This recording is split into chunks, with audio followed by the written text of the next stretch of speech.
Hello everyone, welcome to Chem Point and today our topic is effective atomic number EN rule और हम इसे Sidgwick theory के नाम से भी जानते हैं। इसे सिडविक थ्योरी क्यों कहते हैं? क्योंकि जो सिडविक जो साइंटिस्ट थे उन्होंने इस थ्योरी को दिया था। So what is EN rule in coordination chemistry समझते हैं। सिडविक जो थे उन्होंने इंट्रोड्यूस किया था EN रूल। किस लिए इंट्रोड्यूस किया था? To explain the stability of coordination complexes. जो कोऑर्डिनेशन कॉम्प्लेक्सेस की स्टेबिलिटी है उसे एक्सप्लेन करने के लिए दिया था। और ये रूल जो था ये सिर्फ और सिर्फ सेंटर मेटल एटम पे बेस था। अब क्यों था ये बेस? उन्होंने कहा था कि कोई भी लिगेंड सेंट्रल मेटल एटम को तब तक इलेक्ट्रॉन डोनेशन करता है जब तक वो नेक्स्ट नोबल गैस कन्फिग्रेशन को अटेन ना कर ले। और वो नेक्स्ट नोबल गैस कन्फिग्रेशन को ही हम क्या कहते हैं? EAN, इफेक्टिव एटॉमिक नंबर कहते हैं। जो कि क्या थे? 36 जो क्रिप्टन का है, 54 जो जिनोन का है, 86 जो कि किसका है?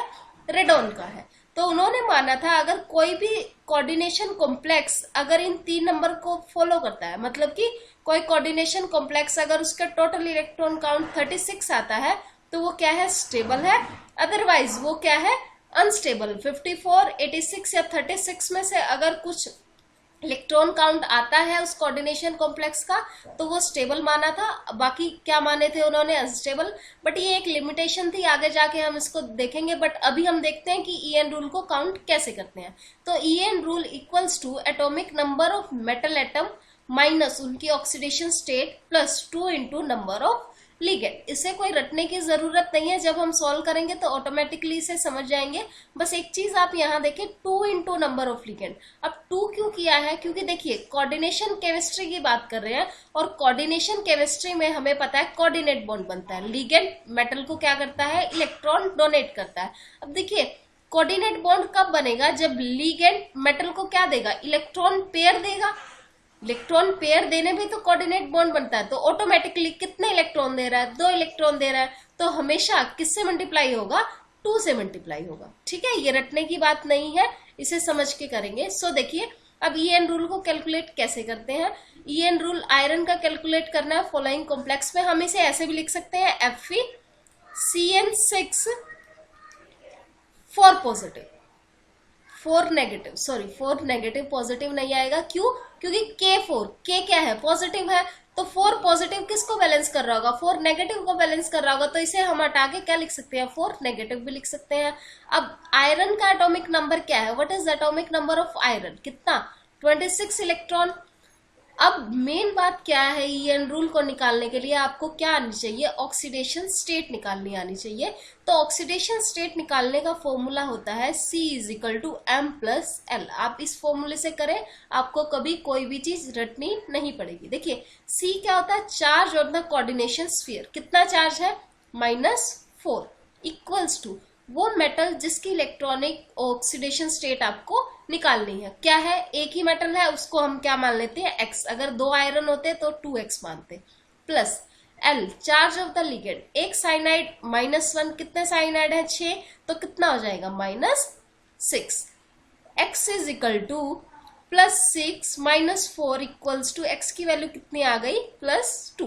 तो देखिए आयरन +2 कितना हो जाएगा आपके पास? 24 इलेक्ट्रॉन। क्योंकि +2 में 2 इलेक्ट्रॉन वो देगा तो उसके पास कितने इलेक्ट्रॉन बचेंगे? 24। अब देखिए साइनाइड, कितने साइनाइड है? 6। एक साइनाइड कितने इलेक्ट्रॉन देगा? मैंने अभी आपको बताया था 2 इलेक्ट्रॉन देगा। कितने साइनाइड है? 6। तो कितने इलेक्ट्रॉन हो गए? 12 इलेक्ट्रॉन। आप इसको काउंट करेंगे तो आपके पास कितने इलेक्ट्रॉन आएंगे? 36। तो इलेक्ट्रॉन काउंट कितना है आयरन का? 36। अगर मैं आपसे अब पूछूं क्या ये कॉम्प्लेक्स स्टेबल है? तो देखिए 36 क्या क्या कहे थे उन्होंने? 36, 54 एंड 86। अगर ये इलेक्ट्रॉन काउंट में से कोई एक भी इलेक्ट्रॉन काउंट आता है तो वो स्पीशीज क्या है? स्टेबल। तो ये क्या है? स्पीशीज स्टेबल है। ऐसे हमसे क्वेश्चन पूछे जाते हैं, या तो डायरेक्ट स्टेबिलिटी अनस्टेबिलिटी पूछ लेता है, इसका मतलब वो क्या पूछ रहा है? इलेक्ट्रॉन काउंट पूछ रहा है। अगर तो ये 35 आते तो ये कैसा हो जाता? अनस्टेबल हो जाता है। या फिर डायरेक्ट EAN पूछ लेता है हमसे। नेक्स्ट ये NiNH3 6 पॉजिटिव। अब देखिए निकल का एटॉमिक नंबर कितना है? That is 28। तो इसका मतलब 28 इलेक्ट्रॉन। नेक्स्ट काम क्या है हमारे पास? इसकी क्या निकालना? Oxidation state. C अभी अभी मैंने बताया था charge on the coordination sphere +2, metal जिसकी ऑक्सीडेशन स्टेट निकालनी है उसको हमने मान लिया x, plus charge of the ligand. अब NH3 एक न्यूट्रल लिगेंड है तो चार्ज कितना हुआ, 0 हुआ, न्यूट्रल का चार्ज 0, तो ऑक्सीडेशन स्टेट कितनी हुई, +2, निकल +2, कितना हो गया हमारे पास 26 इलेक्ट्रॉन। अब देखिए NH3 6 NH3 है तो एक NH3 2 इलेक्ट्रॉन, 6 NH3 कितने इलेक्ट्रॉन, 12 इलेक्ट्रॉन। आप इसको टोटल करेंगे तो इलेक्ट्रॉन काउंट कितना आएगा, 38 इलेक्ट्रॉन। क्या ये EN रूल को फॉलो करता है, नहीं। ये कंपाउंड कैसा है, स्टेबल या अनस्टेबल, EN रूल के अकॉर्डिंग ये कैसा कंपाउंड है, अनस्टेबल है। ओके, नेक्स्ट एक एग्जांपल और देखते हैं हम, क्रोमियम NH3 3 पॉजिटिव। आप खुद कीजिए, आप इसको देखिए, क्रोमियम का atomic number 24, very good. Next देखिए, अब बात करते हैं इसकी ऑक्सीडेशन स्टेट की, C=M+L। चार्ज कितना होगा, खुद बताइए कितना होगा, +3 वो मेटल जिसकी ऑक्सीडेशन स्टेट निकालनी कितना है, एक ही है तो x माना, plus charge of the ligand कितना, 0, क्योंकि NH3 क्या है, एक न्यूट्रल लिगेंड है, न्यूट्रल लिगेंड का चार्ज कितना, 0, 0 × 6 करेंगे तब भी 0 ही रहेगा, तो x की वैल्यू कितनी आई, +3। अब क्रोमियम की बात कीजिए, क्रोमियम +3, इसका मतलब 3 इलेक्ट्रॉन दिए, 21 इलेक्ट्रॉन बचे, प्लस में 6 NH3, एक NH3 कितने इलेक्ट्रॉन देगा, 2, तो 6 NH3 कितने इलेक्ट्रॉन देंगे, 12, तो 21 + 12 इलेक्ट्रॉन कितने बने, 33 इलेक्ट्रॉन। ये भी कैसा है, अनस्टेबल है। क्या ये EN रूल को फॉलो करता है, नहीं। दिमाग में बिठा लीजिए, 36, 54 और 86 होगा तभी EN रूल फॉलो होगा, अदरवाइज EN रूल फॉलो नहीं होगा। नेक्स्ट देखिए, iron, atomic number of iron is 26, yes 26।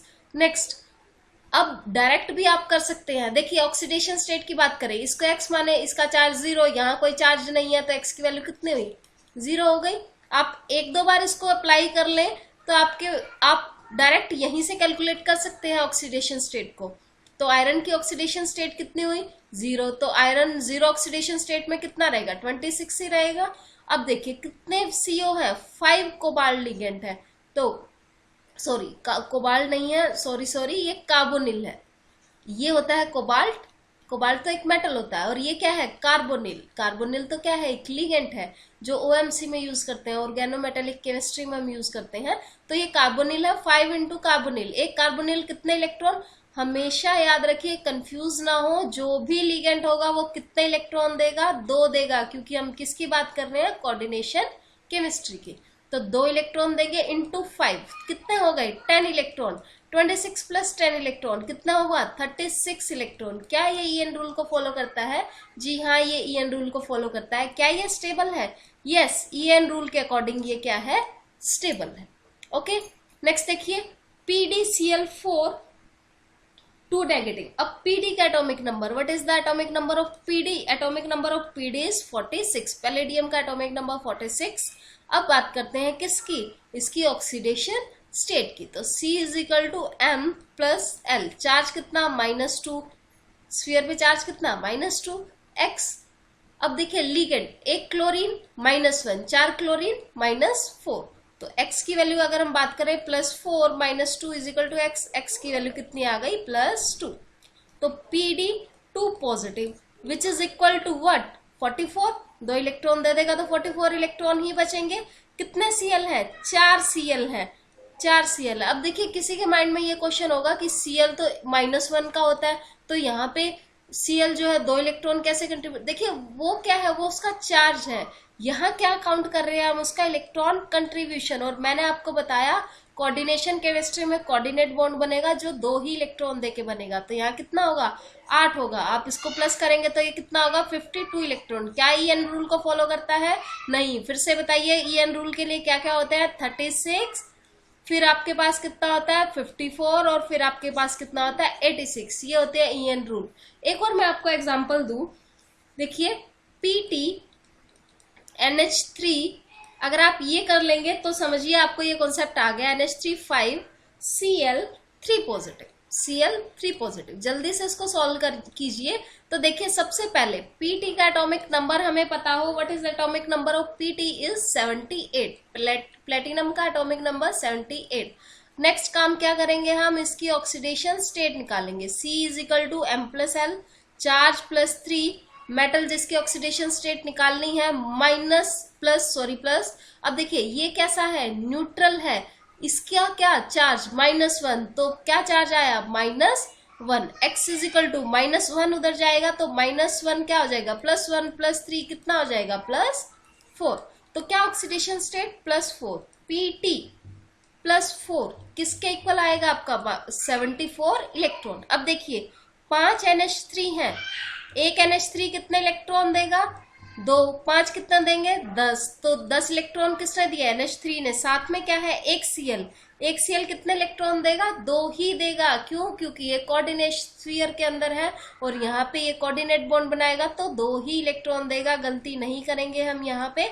और अब आप इसको अगर काउंट करेंगे तो ये आपके पास इलेक्ट्रॉन काउंट कितना बनेगा, that is it is 6 electron. क्या ये EN रूल को फॉलो करता है, जी हाँ ये EN रूल को फॉलो करेगा। क्या ये स्टेबल होगा, यस EN रूल के अकॉर्डिंग ये क्या होगा, स्टेबल होगा। Okay, so thank you, hope आपको ये कॉन्सेप्ट समझ आया हो। अगर आपको ये कॉन्सेप्ट समझ आया तो इस चैनल को सब्सक्राइब करें, इस वीडियो को लाइक और शेयर जरूर करें। Thanks a lot, have a nice day.